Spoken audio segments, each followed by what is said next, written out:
Have you ever felt like you should be further ahead in life than you are right now? Even in your business, have you ever felt like you should be much, much further ahead in your business than you are right now? And then there's this odd little thing that happens when you start to grow your business, and that odd little moment is actually getting afraid to even grow your business. So as you're joining me right now on Facebook Live, I want to welcome you. You probably, if you don't know who I am, my name is Shanda Sumpter. I really work hard on showing people how to put your focus in building a business in the right order. In fact, a lot of people spend their time trying to build membership sites or websites or trying to figure out their branding, but yet they haven't actually figured out how to make money yet. And so, for the context of this 6 a.m. Coffee with Shanda, which I do Monday through Friday, I want to talk to you about this concept of comparison. Like, we compare ourselves to other people, but most of all, we compare ourselves to ourselves, right? Like, have you ever woken up, looked in the mirror, and said, shit, I thought I would be further ahead than I am right now? And if you have, go ahead and just post in the comment section and say, yes, I can relate. I really thought I would be further ahead than I am right now in my life. So here's an interesting thing that I have been faced with recently, and I've been faced with this in different levels of growing my business, and that is this aspect of, should I grow bigger? Should I grow bigger? Now, when we first start our businesses, it's like I just want to make a certain amount of money, right? It's like, for me, it was, if I could just make $5,000 a month, in my mind, I actually thought I would be pretty successful. I mean, I would be pretty good, like I wouldn't worry about money anymore. I'd be able to pay all my bills, and my dreams were just, that's where they were, right? I felt like I would be content. But then we're never content, right? It's like, and I think God puts that blessing in our heart, because if we were to stop there, then we would stop being ambitious. We would stop looking towards something. And I'm not even saying that we always have to look towards something in our business. There's our personal life and our fitness and all these other areas that are really important for us to continue to grow in. I mean, honestly, you shouldn't ever satisfy for having a body that is less than what you actually want to put on every morning, right? Like, you should feel amazing in your body. You should feel amazing in your relationship. However, all these things take work. But in the element of business, which is what I help people do, grow businesses, there's this aspect that I've seen with myself and with my clients, where first the ambition is, I just want to make X amount of dollars. And then you start making it, and then we might have a little bit more of an ambition that pulls us a little bit further. But then eventually we hit this mark where, is it really all worth it? And whether that conversation sneaks into your head to protect you because you haven't reached the goal that you said that you were going to reach, and now you're going to start trying to play that game with yourself to, instead of finding another strategy to be able to stick to your goals no matter what and be a winner, you might be calling yourself back and saying, is it all really worth it? So watch that dialogue. But today I want to talk to you about, what if every single person that watches this video is someone who gets inspired enough to overtalk themselves from the last strategy, which is, when you don't hit your goal, you ask yourself, is this all worth it? What if everybody who watches this video has a friend or somebody around them that helps influence them that, yes, it is worth it, and come up with a strategy to overcome that moment? So now let's pass that moment.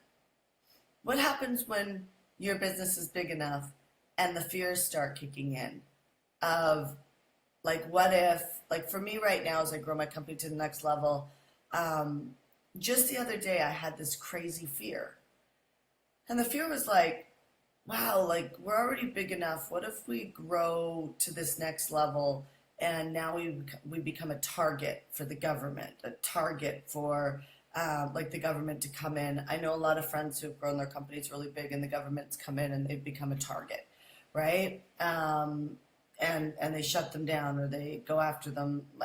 Anyway, I don't need to go into it, but I have a real fear. I have a real fear around that, obviously, because just the other day, I thought to myself, literally just like this weekend, last weekend, I thought to myself, what if, like, we get there, because now I believe we could get there. And I'm actually actively acquiring people on my team, and we're just set up. But like, do I really want to do that? Because if I do that, what if I become a target? And what if, like, I get sued and it really knocks the life out of my family and the work that I'm doing, and it ends up being something detrimental? And I share this with you because I don't know, I think we all have these fears, and sometimes as strong, powerful people, we go through life pretending like these things aren't real, or we even downplay them when we talk to our friends, right? We're like, yeah, I have this fear of, but I know it's just ridiculous. It's such a ridiculous fear, right? And I'm good, right? Are you familiar with this conversation? I'm good. Like, I know what I need to do. I'm strong, like, but like the truth is that those thoughts are the reasons why you haven't grown faster, because they're sitting underneath the surface and they're preventing you. They're coming up with conversations like, well, I can't really hire that person yet because I'm not ready for them, or I'm not ready to invest like that in this area of my life or my business because it's just not the right timing yet, right? And let me tell you the truth. Ambition and growing a business has nothing to do with timing. It has to do with how quickly you can solve the problem in front of you and what you're prioritizing. There's a bunch of us studying with Jesse Itzler right now. I wrote the book Living with a Seal. He's Sarah Blakely's husband who owns Spanx. And, I knew it was going to be a gift to work with him. He's helping all of us in endurance training right now. He'll actually be at my Zone event. There's thezoneevent.com, which is a 3-day workshop on building a business with me for 3 days, and 4 of my most powerful friends to help you, and Jesse Itzler's one of them, to help you grow your business. But I knew it would be a blessing to work with Jesse. But I didn't realize how even his slight words on things like winners focus on the step that they're in right now. They don't think about their past, and they don't worry about the future. And I've always said that in a group called Pace Club, but like when he says it, it like opened up this parameter in my mind of it's just the way he says it, right? It opens up this parameter in my mind of like, how often are we trying to control our immediate present moment to stay safe? And how many fears have you not even seen yet because you're so strong and pushing everybody away from the conversation of weakness or fear because you're good, right? In other words, what if you just really committed today to grow the next vision or goal, knowing that the timing is never right. The timing is never right to hire someone. There's never enough money. It's about you figuring it out in this moment. So if you have a coach right now that you want to work with, and I don't care who it is. It doesn't have to be me as your business coach, but there's someone that you know you need to hire. And you believe they can get you there, but you're still putting it off. Here's what I got to tell you. There's programs that I offered last year that I'm not offering this year, right? Don't guarantee that your mentor is still going to be there next year, because we are like you and we change, right? We change. Things change. Our strategies change. As our companies grow, our strategies change yet again. Your mentor might not even be training or coaching or mentoring next year, right? Like, you have no idea that the element of control around it being the right timing can absolutely screw your ability to get a leg up quickly because you're still controlling the moment. So I want to invite you today on Coffee with Shanda to write down, what is your biggest goal right now? What is your biggest goal right now? For me, our biggest goal right now is our company scaling to 25 million. And I humbly say that because honestly, remember, I started with $5,000 a month and I haven't even been in business that long. It's just the power of focusing on the right thing at the right time that scaled my company to this size. But what is that for you right now? What is that next big vision? And then what if you were to say, once I hit that, what would I go for? So once I hit that goal, what would I go for? Just take a moment to ponder that. So once I hit 25 million, I would love to like go after the 100 million from 25 million. And please know this isn't money driven for me, it's influence driven. I want to influence my marketplace and my peers to give back to you more. Right? And I can't do that alone. I can't help as many people as I want to do alone. Right? So the more powerful I get, the more influence I have on my immediate community to step up and do something different. So what would it be if you stretched even more? Then let me ask you a question. What are you most afraid of if that happens? I'm most afraid of somebody coming in, some asshole coming in and suing the hell out of me. And for some reason, I did something that got me in a lot of trouble because it's really hard to stay on top of all the laws. And that's my belief system around it, right? That's just my belief system around it. I have attorneys. I have everything I can to keep myself safe. I even have a slush fund for people suing me, meaning that to fight them, right? And so, but I've also seen a lot of my friends go down. And then I had to have a thought, and I was like, well, you know, Sarah Blakely owns $1 billion company. I've never asked her if she's been sued, but I'm sure, right? But she seems to be doing okay. And I had to grab for a thought past my fear of, well, there is all these people who are doing it and lose their ass. And then there's all these people who are doing it and have these incredibly transformational companies, right? So what's your biggest fear around you actually reaching it? And then this is the part I'd love you to post on the thread. And that is can you find some proof, like some real proof, a story of somebody or something that makes that fear go away?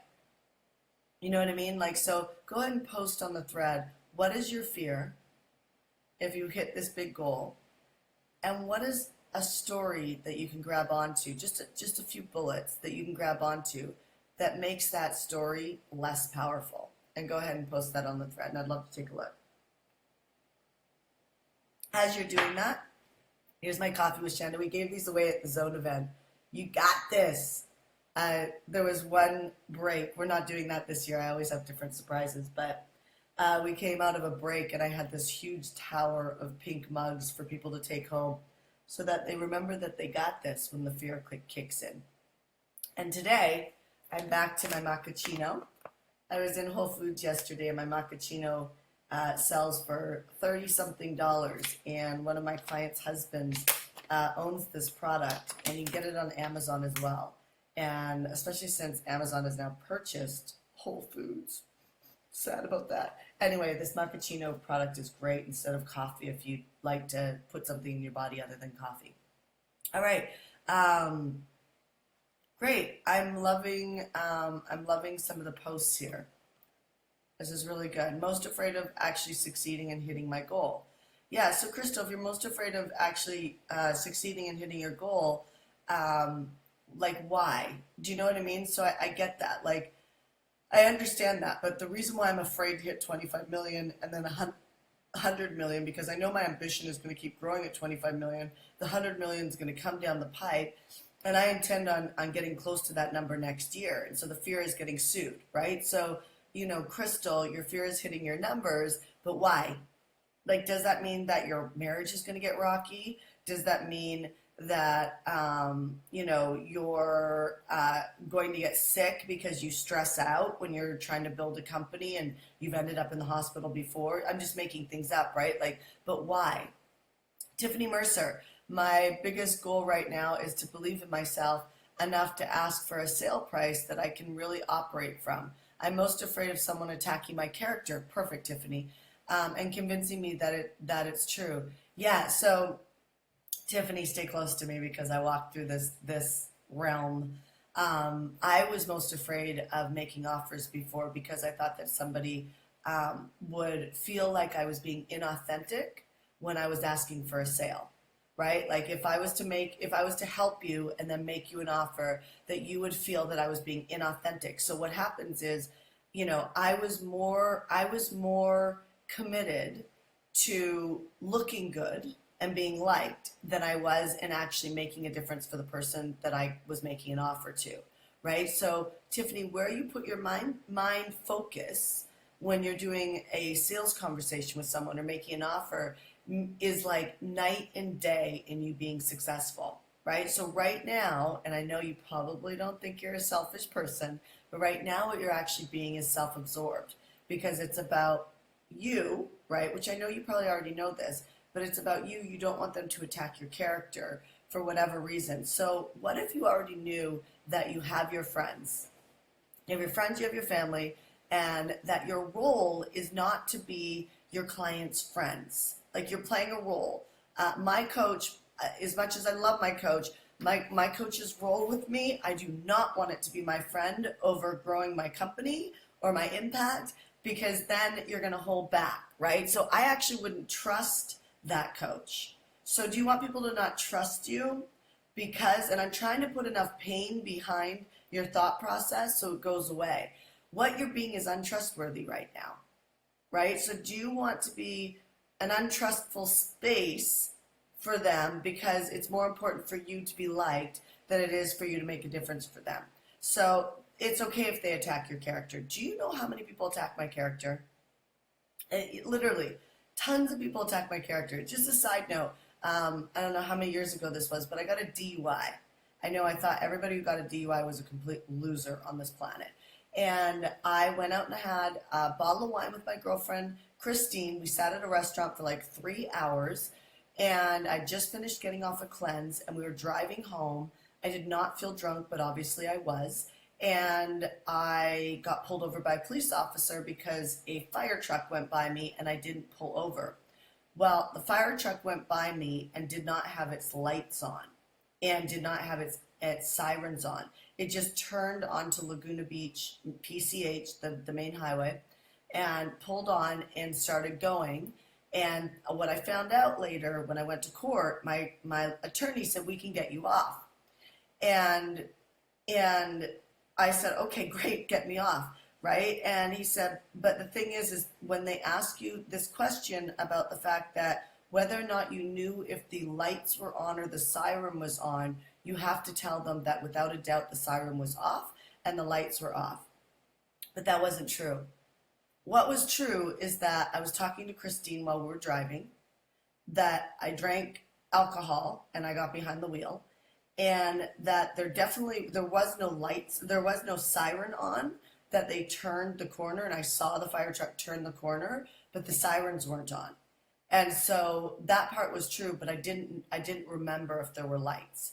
And so the police officer, this is for you, Tiffany, attacked my character and completely attacked my character while I was on the stand.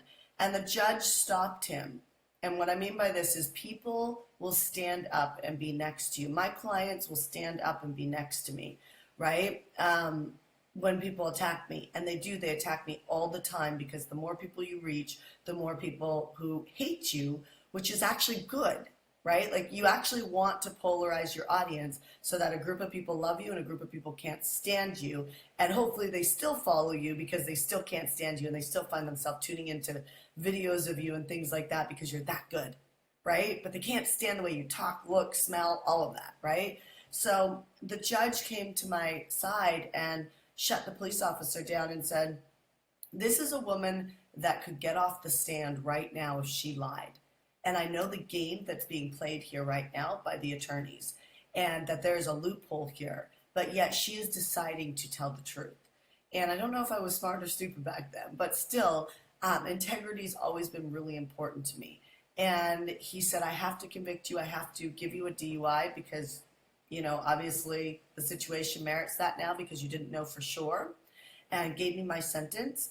But at the end of the day, do you know what makes me so good at sales?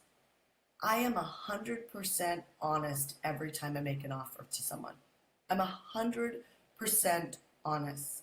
And if I don't believe that somebody should do something, I am 100% honest about that as well. So we have a leadership training starting next year in our company. And there's another leadership training in town that a bunch of my clients have actually already signed up for. They asked me straight out, should I not go to that leadership training and come to ours inside of our company? And I said, no, go ahead, go to that leadership training. We're not in competition. My point in sharing that with you is that is 100% integrity, honesty. I'm that way everywhere in my life. Tiffany, I know, I'm sure you're like that in your life, right? So allow people to attack your character. Just make your come from, your feedback, and your leadership 100% honest all the time. And know your role. Your role is not to be your client's friend. Your role is to actually get your client the result that they want to pay you for. And if they're afraid to pay you, then you need to help them just like you would your sister, your brother, or a good friend, and keep pushing them to make better decisions in their life, right? I have no qualms about pushing the people in my life that I love to step up, because at the end of the day, once they do, they're more successful, right? So, okay, so I will stop on that note. I will see you tomorrow morning with Coffee with Shanda. Hopefully I'll see some of you guys at the Zone event. We are like picking up momentum. I can't believe it. We've only been on sale for like, I think 3 weeks now, and we're coming close up to the 40 or 45% sold out, which is incredible. So the Zone event is September 25, 26, and 27. If you are a client of mine, you're watching right now, I can't wait to see you there. And if you are new to our page, go ahead and follow the page, the Hardcore Business page, so that you can keep getting updates on our Coffee with Shanda and other valuable tips that we put on this page. And come to the Zone event. It's the best business building event of the year, without a doubt. All right, you guys, I'll talk to you soon. Bye.